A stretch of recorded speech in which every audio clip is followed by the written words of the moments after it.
Yo, yo, yo, welcome, welcome. We're back with episode, I think this is 6 now, of the Three Amigos Footy Pod. Boys, how are we doing? I'm doing amazing. Absolutely amazing. Tottenham are top of the table. Arsenal are bottom. Like, does life get any better? Can we stop the count? Please, let's stop the count now. I'm doing better. You're doing better, Theo? I'm doing better.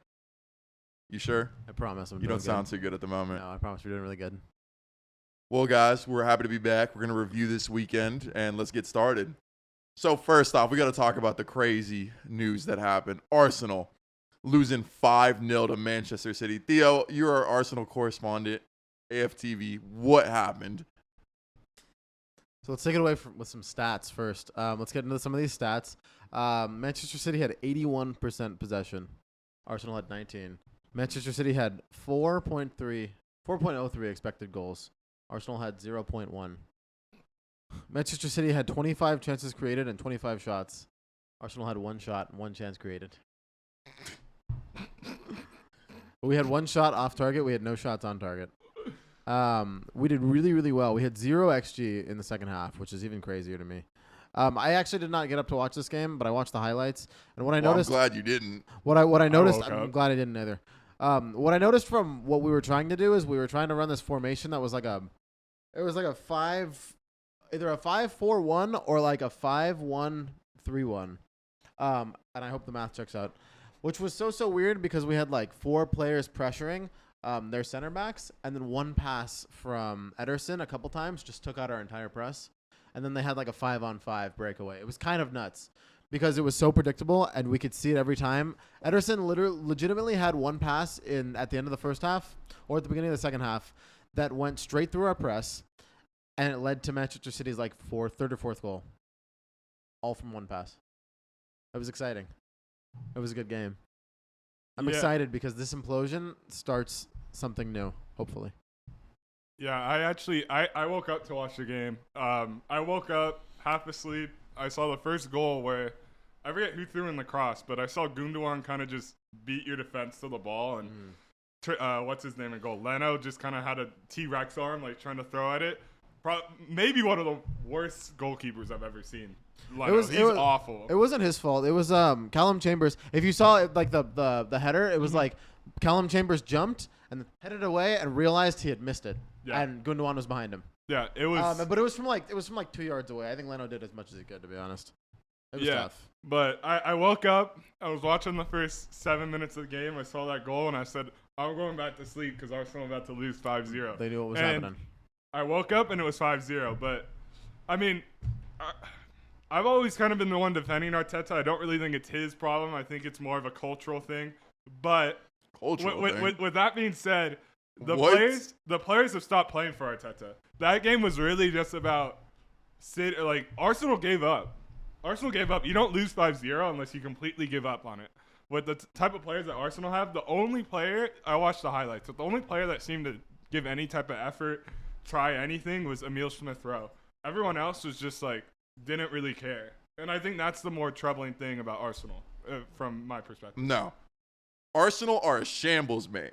This is a disgrace. Arteta is the worst manager in Premier League history. That's not true. No, Frank de Boer might be better than Arteta. No. Yes, he is. This man is literally a Lego character. Like, he sucks. He sucks. How the hell do you all have 19% possession? This is the Arsenal. You know what? The fans expect something better. The fans expect something better than this. Under Arsene Wenger, everyone was like, oh, we could be much better. Then you get Emery, and it's like, oh, we should do much better. Now you're bringing literally a real-life Lego character. This man cannot manage anything. Let me He cannot do anything. It is a shambles, mate. This guy should be out the club. Literally, I'll fire him for you. I'll drive him home. He needs to go. He needs to go, mate. It is time for Arteta out. I don't care anymore because Arsenal aren't playing for the badge. The players are better than this crap. They should not be losing 5-0 to City. If teams like Brentford and Stoke City and Panera Bread FC can shut up shop against Manchester City, how can Arsenal not do that? This 5-4-1 formation, this is not FIFA, mate. Like, get your shit together. You are a horrible manager, and the players, put in some damn effort. Do better. Mm-hmm. This is Arsenal. I get it. Oh my, like, they're not even fighting for the championship. They look like they're fighting to be in the championship, mate. Like, they're in relegation form right now. This is ridiculous. This is not Brentford. This is the Arsenal. Let me tell you who Arsenal need as their next manager. These men need a law. They need God, mate. They need a law because these men are lost. These men have no hope. They don't care. They're not fighting for the badge.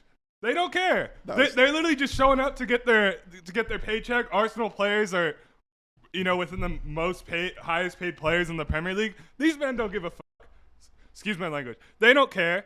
They're literally just showing up, taking their paycheck home, and going home and enjoying themselves. They don't care about winning. They don't care about the fans. They don't care about the badge. They don't care about anything. And I'm not even an Arsenal fan, but seeing that performance is embarrassing. It's awful. Completely agree. I also think that we have the comment I made the other day about Arsenal having a bad mix of youth and experience. Mm-hmm. I think our experience and our captains and the players who are much older have just been so poor, and it's set a horrible standard for the rest of the club and the rest of the team. And we have the young players who are leading everything. Emil Smith-Rowe has looked like the only player giving any effort in any of the last 3 games. I agree. It just looks really, really bad. And you can see what Arteta was trying to do 2 years ago. Mm-hmm. What he wanted to do 2 years ago. And he had some good wins. He shut up shop a couple times. And he had some decent wins last season against teams that we were supposed to beat. Mm-hmm. But something changed. Something changed over the summer, over the beginning of this season. It's just not working for him. It's not working at all. And I think I don't think he gets sacked after this, but we have a nice run of games of 5-6 games. I think we play Tottenham in there, but we also play Crystal Palace, Mm-hmm. Villa. We play Burnley. We play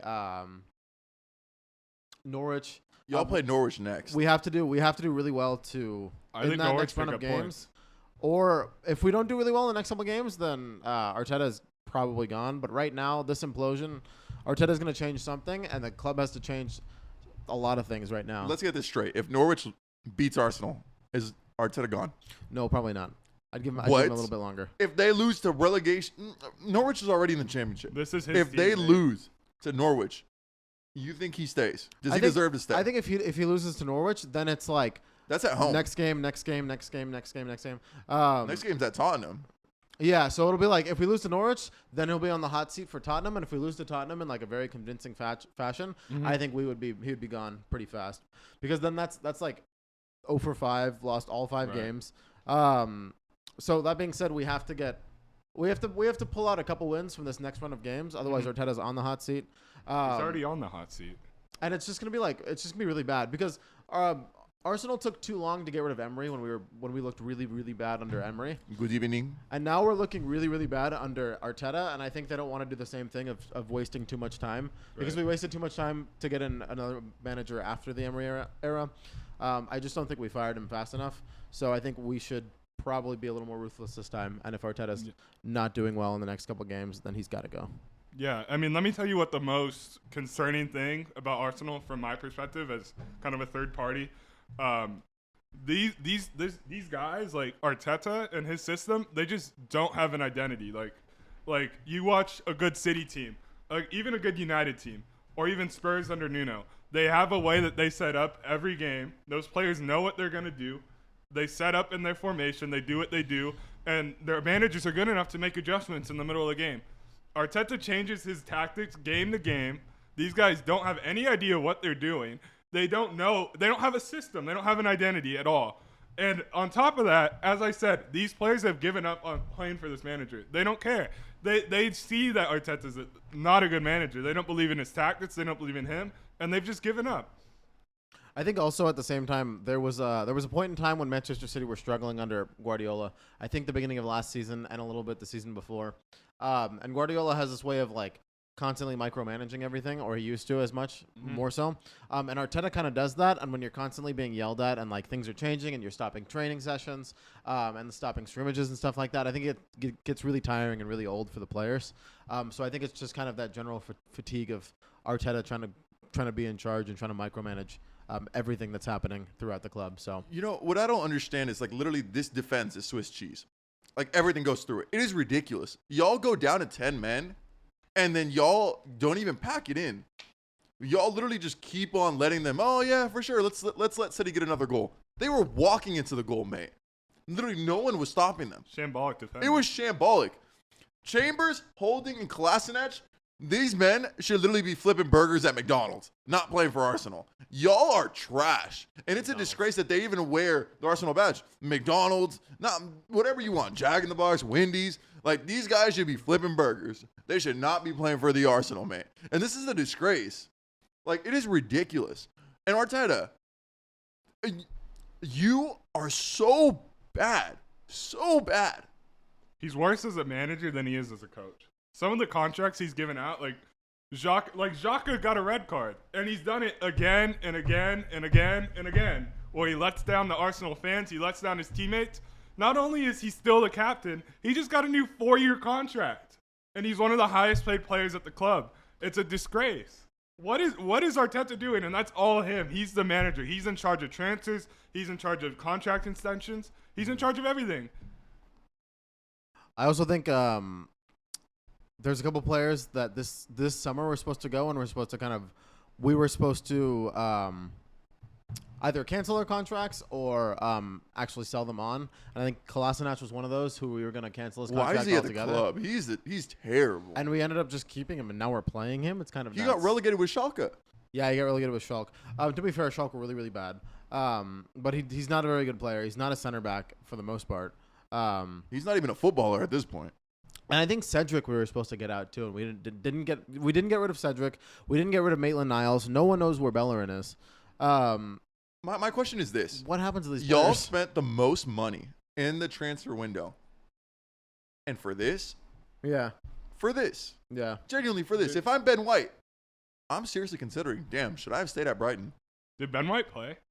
No. No. But if those are my teammates, and I see that performance under that manager, I'm questioning whether I should have even have gone to Arsenal. Should Leno be dropped for Ramsdale in the next game in your opinion? yeah, Theo? probably. Yeah. You think so? I think just for like something new. I think Ramsdale offers different things, and I think he's just as good a shot stopper as Leno is. I mean, whoever sold Emi Martinez, what are you doing? Yeah. Awful. I was also thinking about that too, and in the context, it just kind of made sense because at the time, Leno was saving us points, and no one really knew what Martinez did besides that little 8-game span that he played. And they were at an ultimatum. They said, Martinez, you can stay, but you're going to have to fight for your position. And when Leno comes back, he's our proven first-team goalkeeper. Yeah, proven for letting goals in. You can either fight for your place or that's the only thing he's proven for. You can leave. And Martinez is 29, and he was like, I'm going to leave. Martinez is 29. Okay, so moving on from Arsenal. Any words 28. on City? Any words on City? Just it was too easy for them, I think. I don't think this proves anything this game. I think, their quality, everyone knows the quality that City have. My only question is, and let's go through it really quickly, do they even need a striker? I know they missed out on Kane, and we're going to talk about Ronaldo in a second, but do they really need a striker? Because they won the league last year. I think it's going to come back and hurt them. If they don't have an established number 9, I'm going to be honest, I think it's going to hurt them when you have United that has Ronaldo up there, they have Cavani, they have Greenwood that can play there, Chelsea have Lukaku, who's world-class, Liverpool doesn't really have.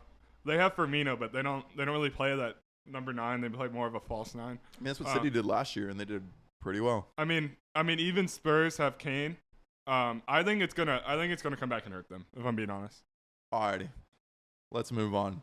So Manchester United, they won 1-0 against Wolves. We watched the whole game. I have to say, man, and I'll take the first word on this one. Ole Gunnar Solskjaer, you're a disgrace as a coach as well. Like you're barely above Mikel Arteta at this state. The fact that you are playing Fred in the midfield, if you want to talk about someone that should be like washing cars right now, you should go take a look at Fred. Because the fact that this guy's in the Premier League, I don't even know if he's a championship level player. He was absolutely terrible.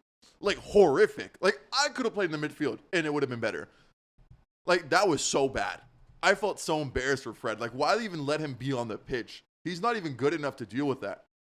Like there was a play where Trincao literally like made this guy fall on the ground. Fred literally couldn't catch up to him, so he literally just decided, I'm gonna pretend that I trip and fall over. Are you serious right now? If it wasn't for Wan-Bissaka, David De Gea, you'd literally be on the transfer market right now because they saved you. And Oli, it's a disgrace having you as a coach right now. I completely disagree. How? Let me share with you guys. They should not have won that game. They should not have won that game. Let me share with you an interesting stat. Among Manchester United managers, keep in mind these Manchester United have had great managers throughout the years. Ole Gunnar Solskjaer has the second highest win percentage through his first 100 games as the manager of United. The only one he's behind is Ernest Magnol. And what has that gotten them? He was the manager from 1903 to 1912. And what has that gotten them? He's ahead of Sir Matt Busby. He's ahead of Sir Alex Ferguson. So are you saying that he's a better manager than Sir Matt Busby and Sir Alex Ferguson? I'm saying through his first 100 games, he's been a better manager, yes. And what has he won? And Carlos, keep in mind the team that he took over. When he took over from Mourinho, that team was in shambles, mate. That team was not good. He's done a great job. I think he's building something at United. There's just a mood in the dressing room you can see. Those players fight for the badge. They fight for each other. They're happy. They're bringing in world-class players. I like Ole. I think Ole's a good manager. I understand that he maybe has some tactical flaws and sometimes he gets tactically exposed. He has no tactics. He has no tactics, yes, man. Does. No, what tactics were there? For Fred to get run over in the midfield? Okay, but Carlos, who else can they play in the midfield? It's Fred or who? Is that the manager's fault? Matic, Donny van de Beek. Van de Beek, they would get so exposed with Van de Beek in the middle. They wouldn't have anyone. Did you see Fred play? Did you see Fred play? Did you honestly see Fred play? Fred's better than Van de Beek in that position. Are you serious? If I'm Donny van de Beek, I'm handing in a transfer request. I don't care if Donny van de Beek isn't a natural 6. If he's not a CDM, he could do way better than Fred. No, I don't even know what happened. Fred looked Brazilian at the Copa America, and then someone might have took his passport when he came back to England. Because this man is not Brazilian. He is garbage. This is ridiculous. Do you have anything to say about this? Yeah, I kind of agree with both of you. I don't think Ole's as bad as you make him out to be, but I do think that he has some tactical flaws. He's stubborn. And I don't think his tactics are like most of his tactics are like the free flowing counterattacks. He has his creative players. You play through the creative players. What free flow was there? There was none. It's usually just the counter. It's honestly what you notice most about United are those counterattacks where they do score, and that's how they end up getting most of their shots and most of their goals. But I mean, this game could have been like 3-4-1 to Wolves. Yes, Wolves outplayed us. We did not deserve to be in this game. If it wasn't for saves and the goal line clearance by I forgot who it was. Wan-Bissaka. Yeah, kind of nuts. If it wasn't for Wan-Bissaka and David De Gea literally playing out of their socks, we should have lost 4-1. And the only problem with Wolves is they have no bite. Nope. They have no bite at all. Raul Jimenez, I feel bad for his injury, but he's kind of lost a little bit of his form, and he'll get it back hopefully. But they lost their bite, and I honestly what's the manager's name for Wolves again?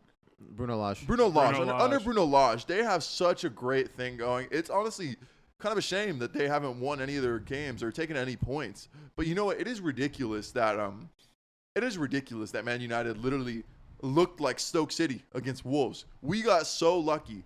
And it sucks because Ole does not have any tactics. It is a graveyard shift if you play the number 9 at Manchester United. It is a graveyard shift. Like, you don't get no service. The only reason why we win games is because individually, player for player, we are better than Wolves, and that individual talent takes us over the line. It's not because we're a better team. And this goes down to all these tactics. Because if you have a Conte or a Zidane, we'd be doing way better. Like, they'd realize it. You have Michael Carrick on the coaching staff, who is one of the best midfielders of all time, and he can't realize that Fred is literally a liability. It is a disgrace. But who else do they have? Van de Beek or liability. Bro, Van de Beek, Matic, get Jimmy Garner in. I don't care. Oh my god. I don't care. I could literally play a defensive mid. You could play a defensive mid. You could use man like Ollie Skip in that midfield. That's all I know. I agree that like Fred isn't the answer, but there literally is no one else to play. And Van de Beek is not your defensive midfielder. And then leaving one of Scott McTominay or McTominay's hurt, so I get that. Or who's the other one? Matic to play as your defensive midfielder with all of these attacking players. I think it's just not going to work at all. I think it's going to make all of your problems amplified even more. So they're just kind of stuck with this like Fred and McTominay, Fred and Nemanja Matic midfield until they can get another midfielder, to be honest. Well, we're not going to win anything with Fred. If Fred plays, again, if he plays coming off the international break when Ronaldo gets back, and we'll talk about Ronaldo right now, we're not winning anything.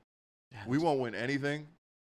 The tactics, it's just so up and down. The performances are so up and down. They're so inconsistent, and that's like It's rough. Ronaldo signing for Man United. The one thing I'm excited for is I hope that he can bring a sense of like, you can't play like this when I'm in the team. You can't play like you did at Southampton. You can't play like you did at Wolves. Like, he expects something better than that. Mm-hmm. And he'd be the one to tell Ollie, and he'll be the one to tell Michael Carrick, yo, I'm not playing with no team. I'm not playing in a team with Fred. Oh my God. I'm not. If I'm Ronaldo, I tell him, hell no, bro. Hell no. I don't know. Moving on from United a little bit, I just wanted to highlight Wolves because I thought they were really good today. They were awesome. They just don't have any bite. I know you mentioned that. It was the same thing against us last week. But I think, honestly, they had a lot better chances this week, and I think they outplayed you guys. They were the better team. Yeah, they were the better I'll team. concede it. Yeah, I mean, I think Wolves are great. I really like what Bruno Lage is doing. They lack that bite, as you said. And also highlighting Wolves, Adama Traore, oh my God, he took your defense apart. Like, I think he's genuinely one of the best players in the league at taking players on. The one thing I will say is his touch is awful. His first touch is awful. He has no finishing product. He has no finishing product, and his passing is kind of awful as well. But his dribbling, taking someone on 1v1 is, like, in my opinion, possibly the best in the league. Like, he ripped you guys apart. Yeah, he'd be good for Tottenham. But Theo, last question so we can move on from this. Does Ronaldo make United title challengers? I think it gets them closer, but I think from what I've seen, because he scored more goals than Lukaku in Serie A last year. Yeah, I think from what I've seen this season, I don't know. I'm not sure if he does. I think he makes them better, but I think there's just like better teams in the Premier League right now in terms of like Chelsea and Manchester City. Hopefully he can bring them up, but I feel like from these last couple performances, unless something changes, which I do believe something will change, I think they might become title contenders. But I'm not sure. Was it a foul on Ruben Neves, Jason? Yeah, it was 100%. VAR is a disgrace. I know we're probably going to talk about this a lot this year because VAR always seems to mess it up. At some point during the year, it's going to come back and bite all of our teams in the butt. This time it benefited you guys, but I promise you it's going to come around and bite you guys in the butt. Although United always seems to get the benefit of the doubt with VAR. Always. So, I don't know. Maybe there's a lot of United fans in the VAR office. I don't know. But looking at the highlight afterwards, Ruben Neves' shin pad clearly moved. His socks clearly moved. Pogba came in with a reckless challenge with studs up and hit him in the shin, moved his shin pad, and they just didn't call it. And that directly led to the goal. So I don't know what VAR is doing. I don't know who the referee was. I don't know what he's doing because he was standing right in front of it and saw it. But that was a disgrace. It should have been a 0-0 draw. United did not deserve that goal. Also, the goalkeeper I thought that was awful defending, awful goalkeeping as well. Like, Wolves got really unlucky. They got boned by the VAR. What a talent Mason Greenwood is as well. He's 3 for 3. Lucky. That goal was lucky. He is good though. What a talent. No, Mason Greenwood's good, but okay. United, Wolves, we'll check up on them as the season goes on. Liverpool Chelsea. I just want to start off straight away. Was it a red card for Reece James? The more I look at it, the more I think about it. Yes, I think it was. Why? Because I think it was just unfortunate that his arm was in the way. I think it did hit his knee first or his leg first, then it came up on his arm. And what he kind of did was he moved his arm because in that position you move your body just instinctively to kind of do whatever you can to throw yourself at the ball. Mm-hmm. And I think it was just kind of the deliberate handling of the ball, which was the red card and the clear and obvious goal scoring opportunity. So penalty and red card, you think it's both justified? Yeah, probably. Yeah. Okay. It's unfortunate, but yeah. How impressive was Chelsea with 10 men in the second half at Anfield and being able to hold on? Yeah, I mean, and with relative ease as well. Yeah, I mean, the one thing that Chelsea has been able to do since Tuchel's taken over is they have a really strong defensive setup, and they just don't let in very many goals. And, I mean, that's all they did today. Liverpool, and it isn't even like Liverpool had any good chances. Chelsea was just rock solid at the back. Like, I don't think they generated many chances either, but a point away at Anfield, we're playing half the game with 10 men is a great result for Chelsea. And honestly, that's what champions do. They hold on in those tough games when they hit adversity and they get a point. So Chelsea, really impressive. Yeah, they held on incredibly well. And there was a couple counterattacks toward the end of the game where Chelsea looked like if they had made one more pass or like a little bit of a better pass, they could have scored off of that. But I mean, Liverpool's pressure was incredible. The game was played at a really high pace, and Chelsea just kind of were composed. They were calm, and they did so well to come out of that with a draw. With 45 minutes playing with 10 men, it was so good. I have to say, I was also really impressed, kind of on the other side of things. Virgil Van Dyke, he was immense. It was great. He was immense against Lukaku. He really kind of shut down Lukaku. Lukaku did have some good moments, to be fair, but he really shut him down. And I think Virgil Van Dyke, like the more and more he plays, the better that he's going to get, and he's going to like hit his form again. So that's amazing for the Premier League. It's amazing for Liverpool. The one thing I will say with Liverpool, and I'll bring the question to you guys, do you think that they lack a number 9? Or do you think that it's more of a midfield issue? Because I feel like something's off with them.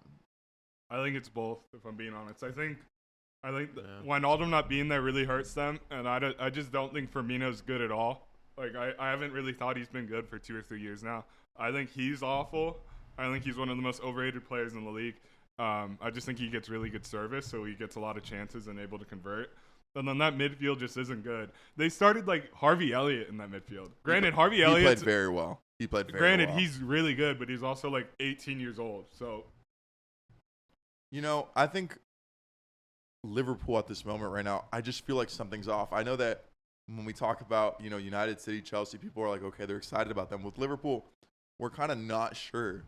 Like, and I kind of fear for them if they couldn't break down it. I mean, this is not any team. This is Chelsea. They're very, very good. And they're very, very well set up.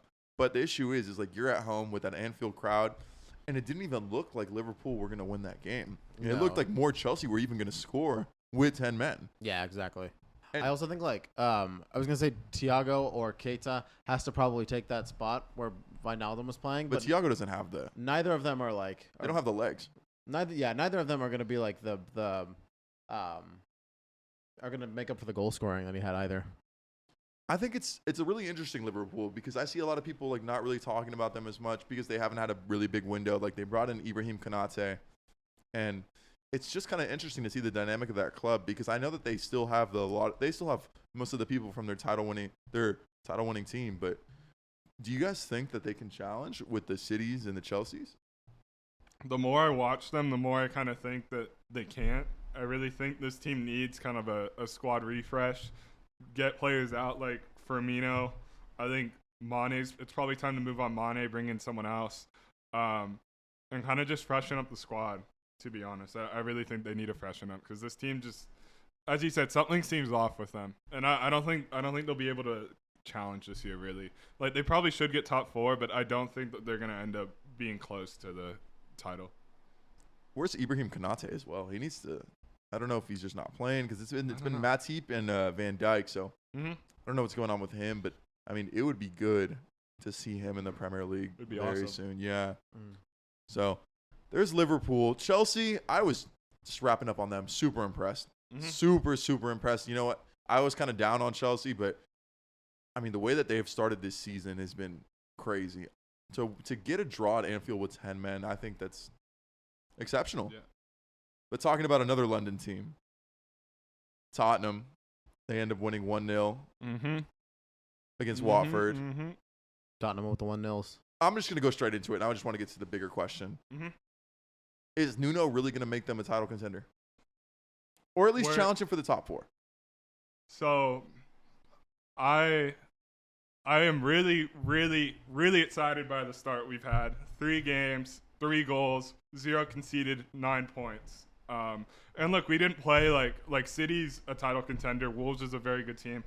Watford isn't, but we still got the result.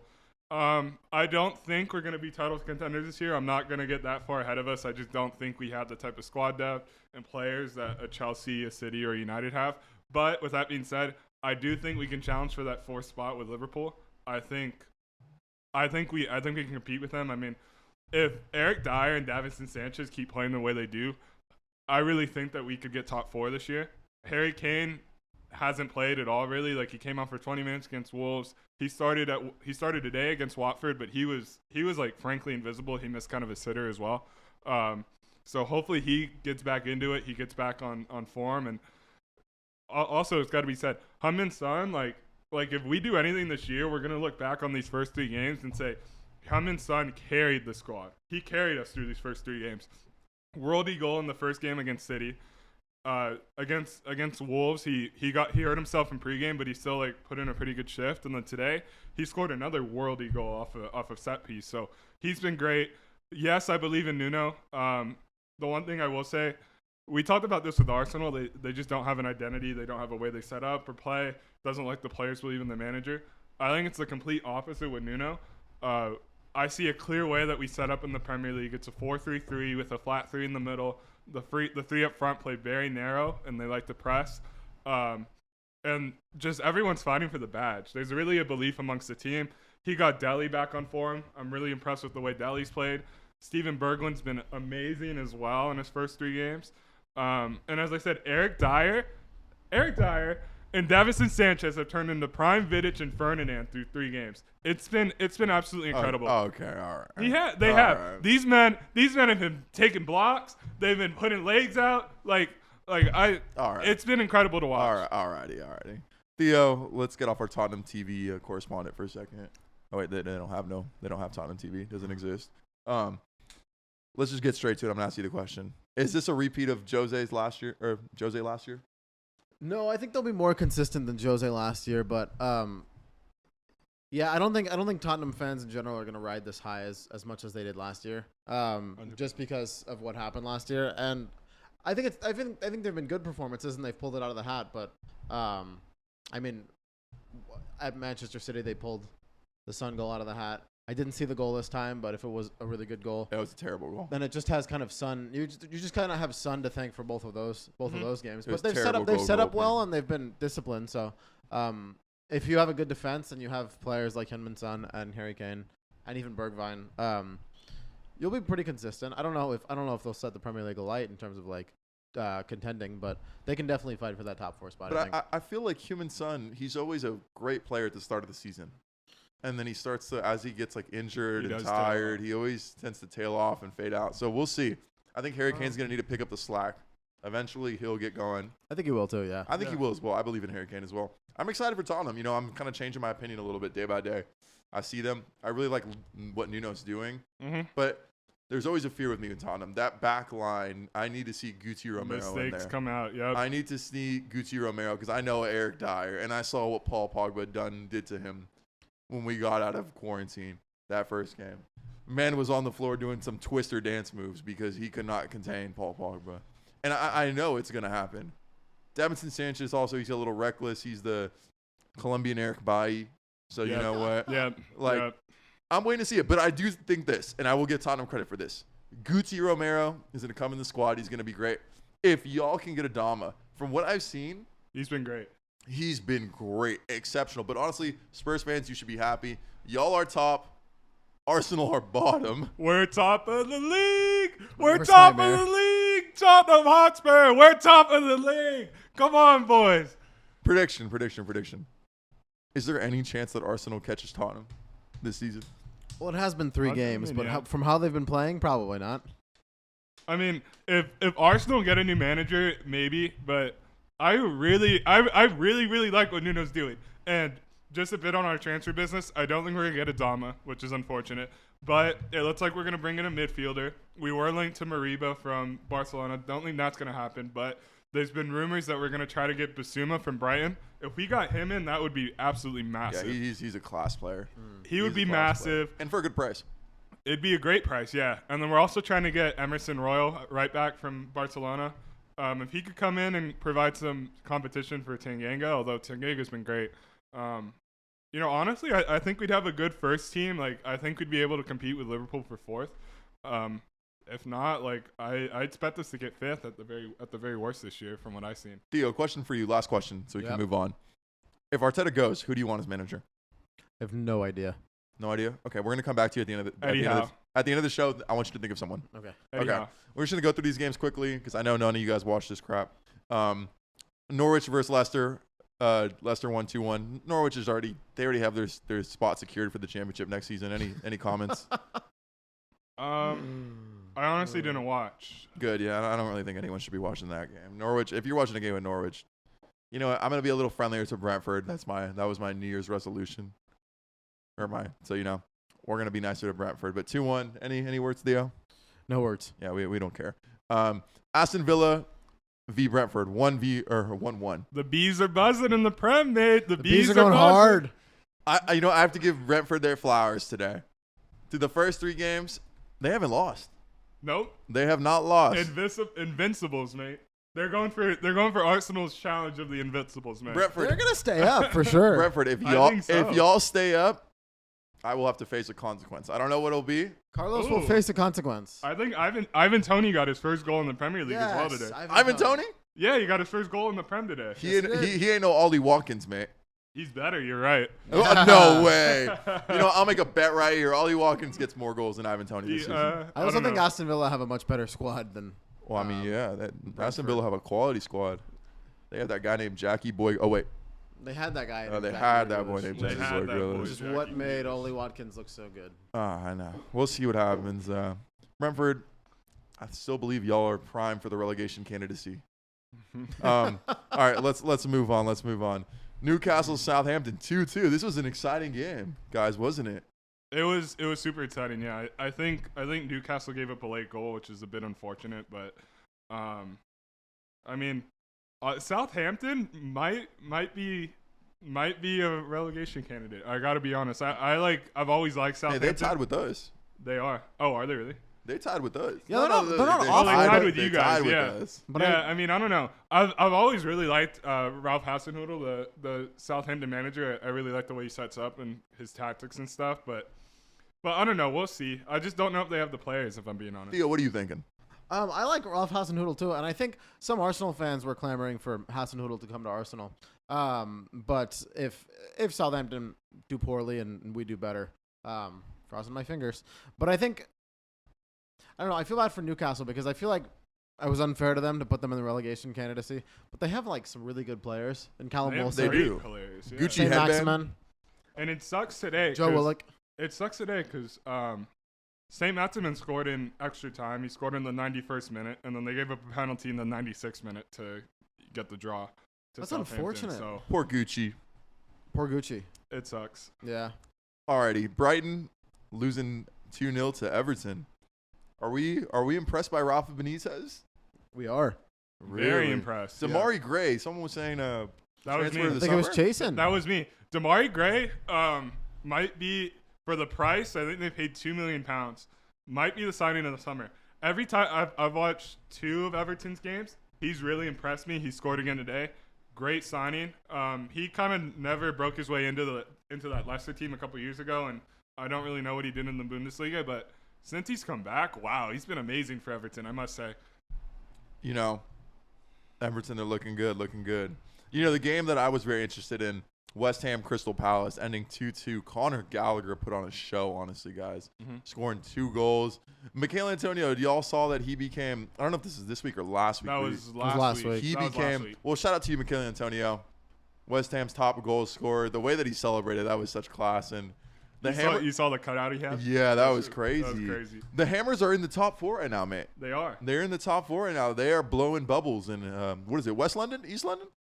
Pretty sure West London. East London. East London, yeah. East London, they yes, are sir. blowing bubbles in East London right now. And the Hammers, coming off a really good season last year, David Moyes got them firing. It's really exciting to see them do well. Crystal Palace, Patrick Vieira slowly finding their feet. They have 2 draws, one against Brentford, one against West Ham. This one was more impressive in my opinion. This being at the London Stadium, I thought it was pretty good. And Crystal Palace, they're showing a little bit of signs of encouragement. Only 2 points, but I mean, it's more than Arsenal.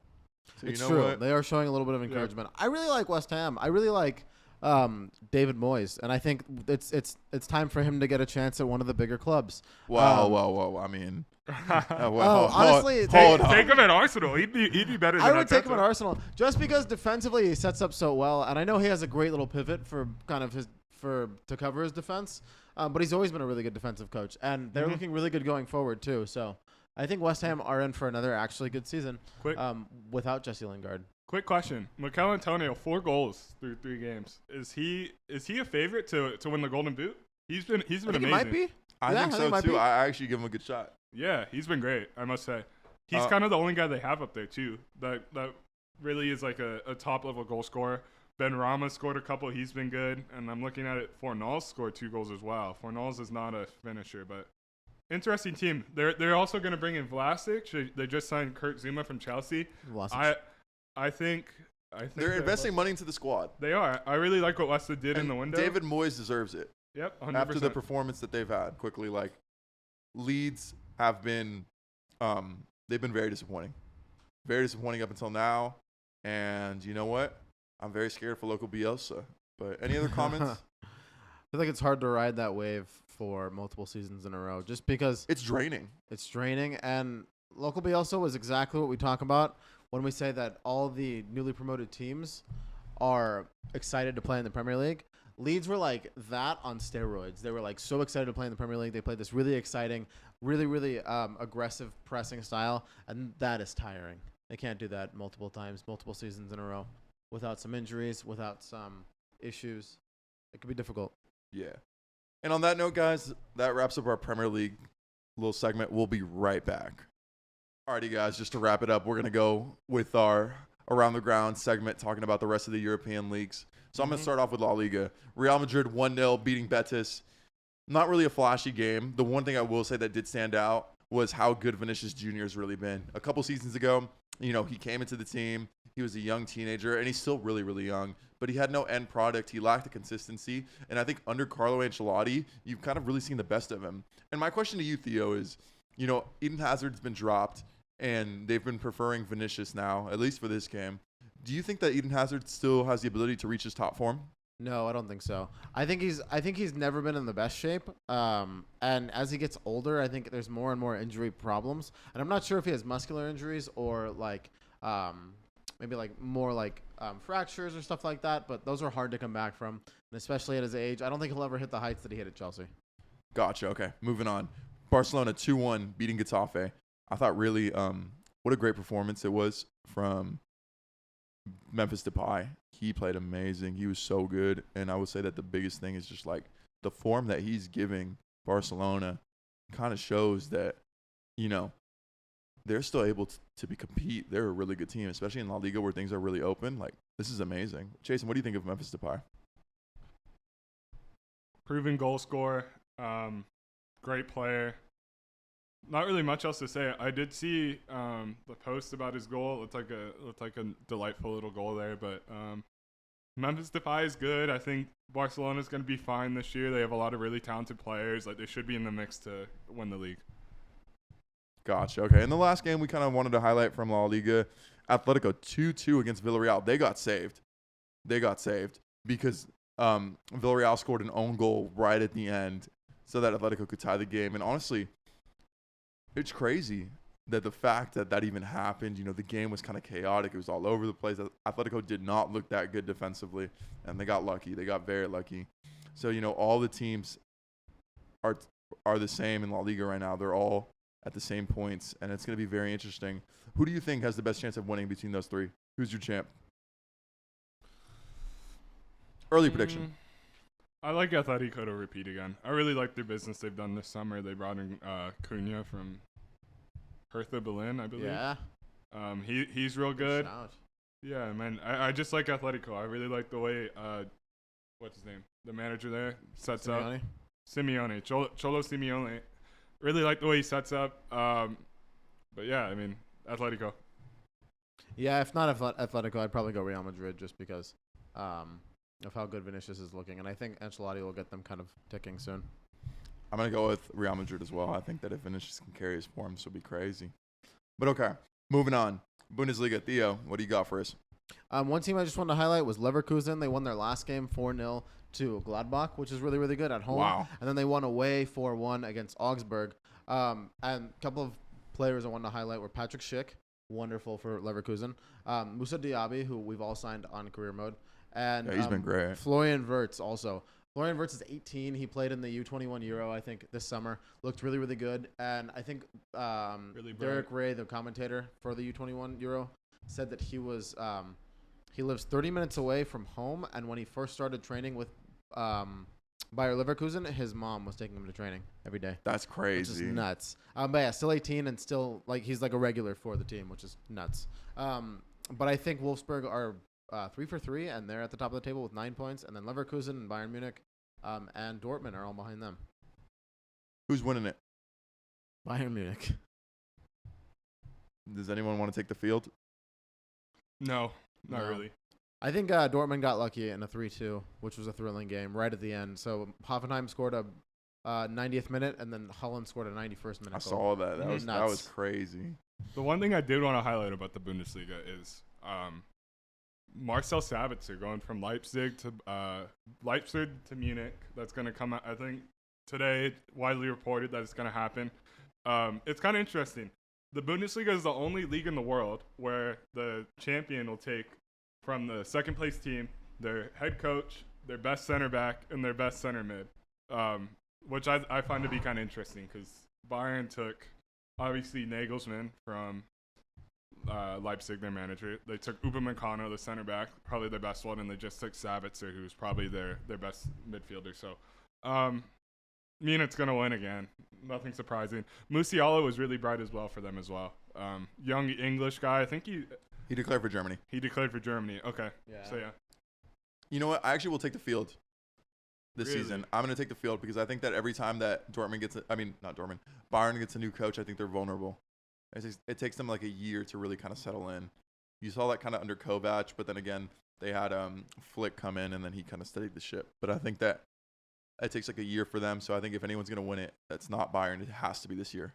I think also, when talking what you were saying, Chasen, I don't think this will change very soon because Bayern Munich's a huge club. I feel like a lot of kids in Germany want to play for Bayern Munich in general. And the only other league I can see that's similar within like first and second place is maybe like the French league with PSG. But even then, like the French league has always been a bit more. They're not even a top 5 league anymore, man. A bit more level. Yep. Before PSG came to. They're not even a top 5 league came no into more. money. But also, yeah, French players, young French players want to go play elsewhere, and a lot of German players are happy to stay in Germany and just go play for the better team in Germany. I'd say maybe that's more like Serie A. Yeah, I like Serie A. Serie A The too. Italian players always want to stay in Serie A. It's very hard to get an Italian to go abroad. But the Italian league is just more level than this crap. Yeah.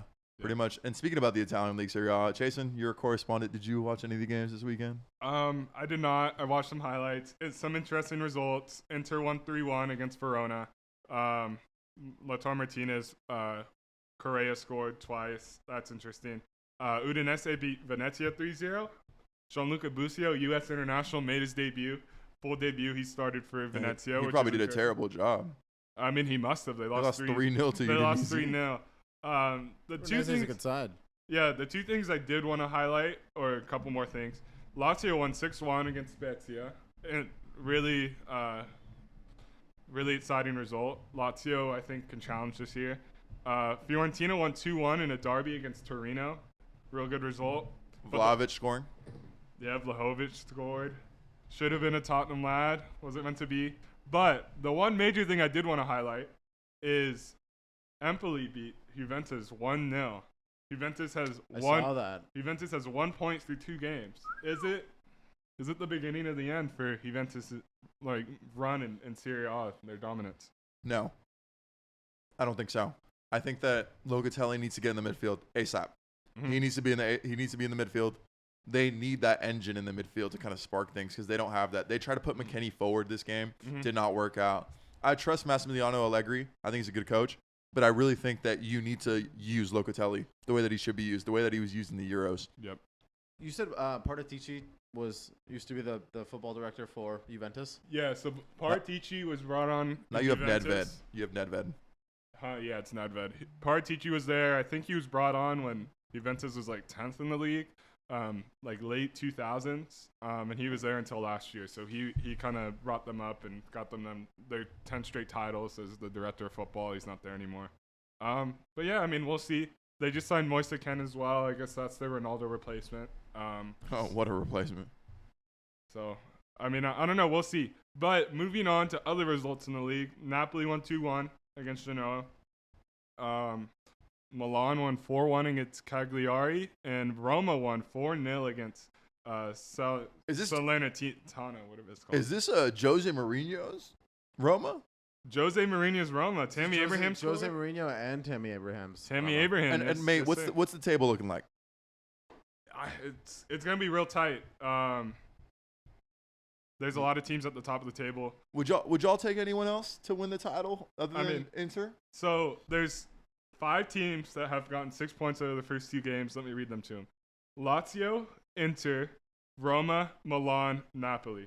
So that's 5 of the 7 sister clubs, I think is what they're called in Italy. The ones that are missing are Juventus and I think it's just Juventus. It's the 6 sister clubs. Do you guys know? I don't know.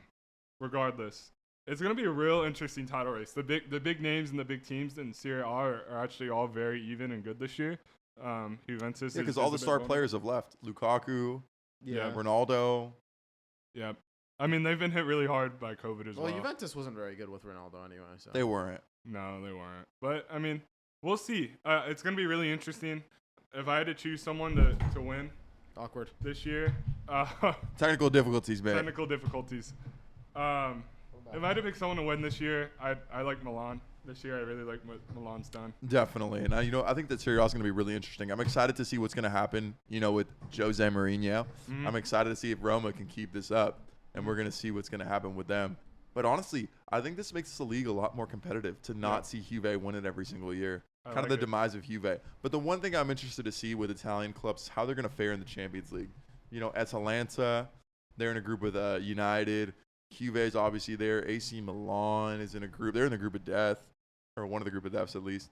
So we're going to see what's going to happen. Inter Milan with Real Madrid in their group as well. So we'll see. But I'm always interested with Serie A.